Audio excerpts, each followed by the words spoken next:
జల్లి software job కొడదామనుకుంటురా? అయితే వీక్యూబ్ లో ట్రైనింగ్ తీసుకొని మంచి జాబ్ కొట్టేయుర్రి.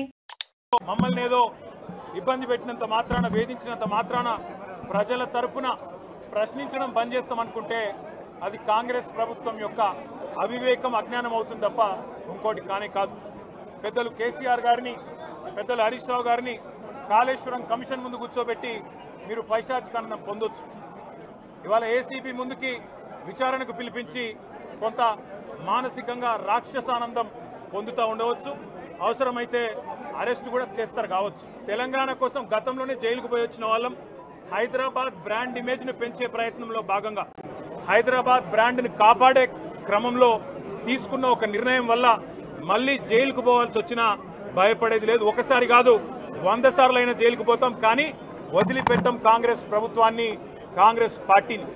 మీరిచ్చిన 420 హామీలు, మీరిచ్చిన దొంగ 6 గ్యారంటీలు, మీరిచ్చిన డిక్లరేషన్లు, ఇవాళ మీరు లోకల్ బాడీ ఎన్నికలకు సిద్ధమవుతా ఉన్నారని చెప్పి వార్తలు వస్తూ ఉన్నాయి. రేవంత్ రెడ్డి గారు నిన్ను మొత్తం రాష్ట్రంలోని బీసీ వర్గాల ప్రజలందరూ గమనిస్తున్నారు. 42% రిజర్వేషన్ ఇచ్చి 42% రిజర్వేషన్ ఇస్తాం అని కామారెడ్డి డిక్లరేషన్లో చెప్పి మోసం చేసి ఈరోజు స్థానిక సంస్థల ఎన్నికలకు మరి రిజర్వేషన్ ఇవ్వకుండానే పోతున్న వైనాన్ని కూడా బీసీలు గమనిస్తూ ఉన్నారు. రైతు బంధు పేరిట ఎలక్షన్ బంధుగా మార్చి ఎలక్షన్లు వచ్చినప్పుడు మాత్రమే రైతు బంధు వేస్తున్న విషయాన్ని రైతులు గమనిస్తున్నారు. నెలకు 2500 ఎగ్గొట్టిన విషయాన్ని ఈ రాష్ట్రంలోని మహిళలు గమనిస్తూ ఉన్నారు.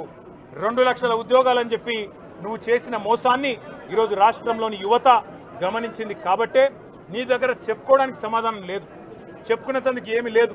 కాబట్టి ఏం చేయాలి? నువ్వు ఏదో ఒక డైవర్షన్ మీద, ఏదో ఒక రకంగా ఒక కమిషన్ అని, ఎంక్వైరీ అని, ఏదో జరిగిందని, ఇదిగో పులి అంటే అదిగో తోక అని, నువ్వేమో దున్నపోతు తినిందనగానే నీకు తయారుగా నీ జోడీదారు బీజేపీ రెడీగా ఉన్నాడు. నువ్వు దున్నపోతు తినిందనగానే వాడు దుడ్డని కట్టేయని వాడికి వస్తాడు. మీ ఇద్దరి దొంగ భాగవతం, మీ ఇద్దరి దొంగ నాటకాలు తెలంగాణ ప్రజలకు అర్థమైనాయి. మేము మాత్రం వాళ్ళ పెడితే గిడితే ఒక వ్యక్తినో 2 వ్యక్తులను జైల్లో పెడతావు, కానీ లక్షలాది మంది కేసీఆర్ సైనికులను టచ్ చేసే ధైర్యం నీకు లేదు. తెలంగాణ ప్రజలకు రక్షణ కవచంలాగా ఆనాడు ఉన్నది టీఆర్ఎస్ఏ, ఈరోజు ఉండేది బీఆర్ఎస్ఏ, రేపటికి కూడా స్వీయ రాజకీయ అస్తిత్వమే శ్రీరామ రక్ష అనే విధంగా ముందుకు పోతాం. నువ్వు ఒక్కసారి కాదు, 100 సార్లు పిలిచినా వస్తా, 100 సార్లు నిజమే చెప్తా. నువ్వు లై డిటెక్టర్ పరీక్షకు నీకు దమ్ముంటే నువ్వు మగాడివైతే రా, రాష్ట్ర ప్రజలందరూ చూస్తుండగా లై డిటెక్టర్ కూడా రెడీ. నువ్వు ఒక కేసు కాదు, ఇంకో 1000 కేసులు పెట్టినా మేము ప్రశ్నించడం బంద్ చేయం, కొట్లాడడం బంద్ చేయం, తెలంగాణ ప్రజల తరపున నిలదీయడం బంద్ చేయం. నువ్వు వేధింపులతో, కేసులతో ఏదో సాధిస్తాననుకుంటే నువ్వు సాధించేదేమీ లేదు. అన్నిటికీ తెగించే కొట్లాటకు ముందుకు వచ్చినాం, తప్పకుండా అన్ని ఎదుర్కొంటామని చెప్పి మీ అందరికి తెలియజేస్తూ థ్యాంక్ యూ.